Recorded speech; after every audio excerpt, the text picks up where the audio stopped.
Halo, assalamualaikum warahmatullahi wabarakatuh. Jumpa lagi bersama channel saya Master Golden.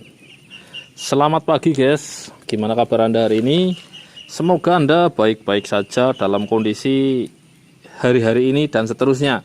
Dan saya selalu doakan sahabat MG selalu dilimpahkan rizki dan keberkahan. Nah, di kesempatan yang bahagia ini, di pagi yang cerah ini, alhamdulillah masih diberi selamat ya. Kali ini kita akan mencoba memproses sebuah bahan, di mana bahan ini ya yang namanya bahan selalu ada tantangannya. Ya, kita dipilih antara tiga ini guys. Ini merupakan bahan kalsedon motif, semua bahan kalsedon motif. Nah, ini tak potek. Nah, kelihatan ya, ada motif segitiga bermudanya. Ini segitiganya bermotif segitiga bermuda dan tengahnya combong. Apakah bagus ketika dibikin? Itu juga penasaran karena hasilnya itu belum tentu bagus dan belum tentu jelek. Maka dari itu, sebelum kita lanjut, tekan tombol subscribe-nya untuk menjadi sahabat MG dalam setiap pembolangan dan setiap konten-kontennya. Tekan tombol loncengnya agar tidak ketinggalan postingan-postingan terbaru dari Master Golden yang selalu ada gajah.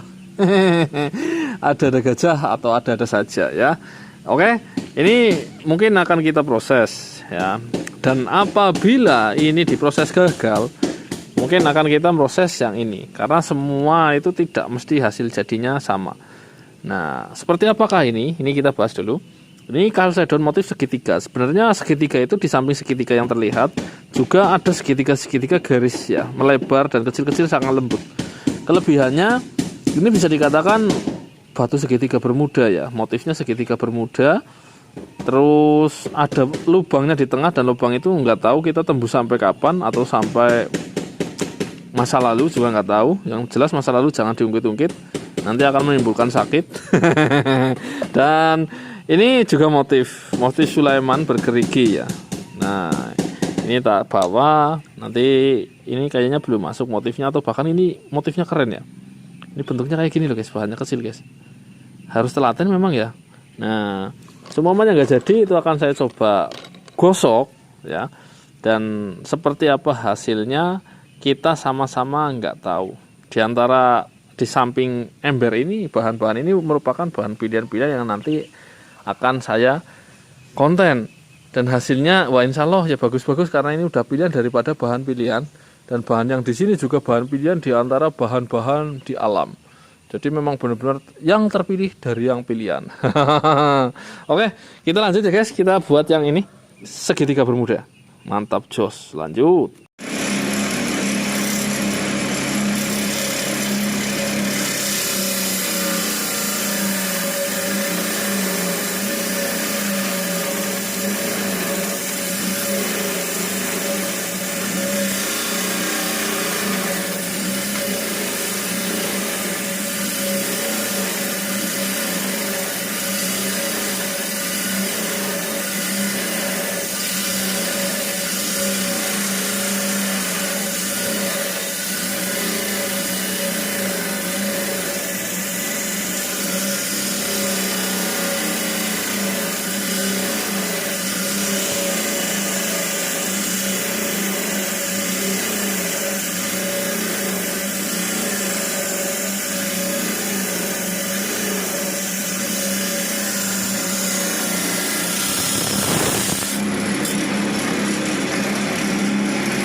Nah, ini loh guys. Ini kita lihat dalamnya seperti ini, bro. Nah, ini udah segitiganya makin halus alias hilang di sini. Padahal di sini kita nemu juga segitiga lagi di sini. Di mana ya? Nah, di sini nih. Ini kita akan nemu segitiga lagi. Jadi motifnya ini tidak tembus sampai baliknya. Cuman untuk combongnya kayaknya tembus, combong serambut ini. Nih guys. Nah, ini combongnya. Ya. Kita akan coba buat nanti seperti apa hasilnya. Nah, ini. Mantap. Nanti kita akan coba seperti apa hasilnya, guys. Itu, guys. Nah, itu. Ini mungkin ditipisin lagi, combongnya tembus ya, mungkin tapi. Nah, ini. Oke, kita lanjut ya.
Woyo woyo woyo. Nah, kita akan lihat hasil jadinya, guys. Nah, ini hasil jadinya. Kita review bahas ya. Bahan yang sejak bahan dipotong, dipola, dipoles hingga hasil jadinya seperti ini. Ini ada dokumentasinya ya. Jadi bahasanya golongan bahan-bahan yang beruntung. Kenapa beruntung? Karena setiap prosesnya terdokumentasi ya. Nih. Lalu apa ini kelebihannya batu ini, kenapa kok diproses? Ya, batu ini masih golongan dari jenis kalsedon, di mana turunannya dia merupakan batuan ginggang, ya, seratnya garis, bahasa Indonesianya Sulaiman. Nah, batu ini ada motif segitiganya, guys, ya, segitiga dan warna dasar putih. Nah, ketika motif segitiga, sebenarnya motif segitiganya itu terdiri atas garis-garis lembut, ya, garis-garis Sulaiman kecil. Jadi kalau di kamera ini nggak bisa kelihatan dengan sempurna. Nah, kelebihannya lagi juga di antara segitiga ini warnanya ini lebih jernih loh, garisnya ini. Beberapa garis ini membentuk sebuah segitiga itu warnanya lebih jernih. Atau bisa dikatakan kalau ini kolang-kaling, seperti kolang-kaling yang itu buat bulan-bulan puasa, ini jernih. Dalamnya segitiga dan ada titiknya. Nah, ketika masih bahan, saya berharap ini merupakan sombong tembus ya. Jadi bisa dikatakan nanti bahan batu motif segitiga combong ya, atau motif triangle segitiga bermuda. Bukan segitiga bertua-tua, combong. Tapi ternyata setelah saya gosok ininya, kalau tahu nggak combong, saya bikin agak lebih jenong lagi. Sebenarnya ini ya udah cukup ya, udah lumayan. Tapi kalau tahu nggak combong, nggak tembus, itu lebih jenong lagi. Lalu apa namanya ketika ada lubang tapi nggak tembus sampai bawah? Nah, ini tak bikin agak tipis, ternyata nggak tembus ya. Sehingga dia namanya adalah batu Sulaiman segitiga bermuda sumur Bandung. Nah, ada saja namanya ya, guys. Sebenarnya nama-nama itu ya memiliki pakem tersendiri ya. Pakem itu adalah patokan dari sebuah nama dari yang dahulu-dahulu. Kenapa kok disebut Sulaiman? Kenapa kok disebut Wulung? Kenapa kok disebut Kenapa kok disebut Junjung Derajat, Sumur Bandung, dan banyak lagi. Itu nama-nama yang memiliki pakem atau memiliki patokan-patokan sehingga bisa disebut Sumur Bandung. Ya, kenapa ini masuk Sumur Bandung? Ini memiliki lubang di tengah dan lubang itu dia nggak tembus. Sebenarnya lubang ini juga ada lubangnya, cuman nggak lebar banget. Maka dia itu ibarat kata ini sumur di tengah gurun atau Sumur Bandung ya. Nah, segitiga itu umum ketika tidak ada motif lainnya. Jadi batu motif segitiga itu umum ketika tidak ada motif lainnya. Kalau unikannya ini adalah titik tengah yang berlubang ini. Dan ini merupakan lubang yang ada di dalam batu. Karena ketika kulitnya dia nggak akan kelihatan sama sekali. Jadi harus diketok temenan. Harus diketok kulitnya baru dalamnya kelihatan kayak gini. Oke? Biarpun putih dia cantik, guys.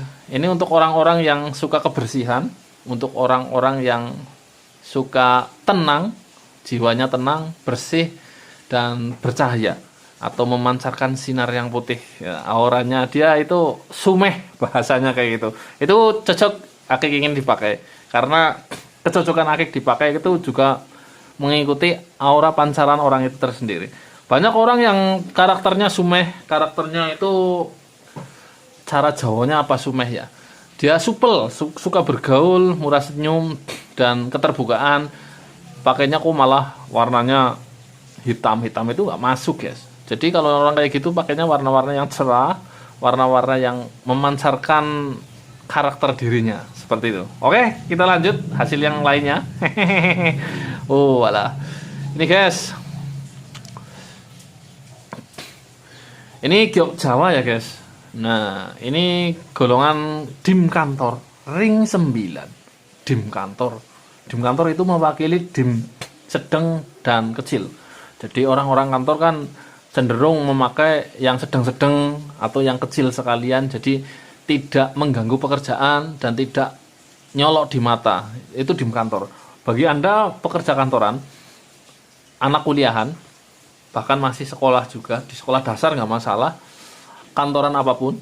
Bahkan ya intinya yang suka kantor suka simple-simple, ini dim kantor masuk. Jadi giok Jawa itu bukan untuk kalangan dukun-dukun saja. Dalam arti dukun kayak gini guys, akiknya besar gitu loh, bukan ini. Nah, ini bisa juga untuk kalangan-kalangan milenial dim kantor, maka dia itu dibikinlah dim kantor. Nah, ini sebenarnya tembus. Coba tak matiin dulu. Ini tembus ini.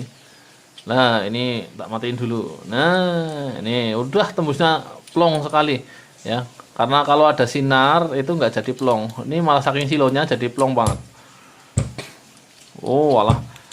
Ini senternya mulai kumat, guys. Karena belum madang ini senter.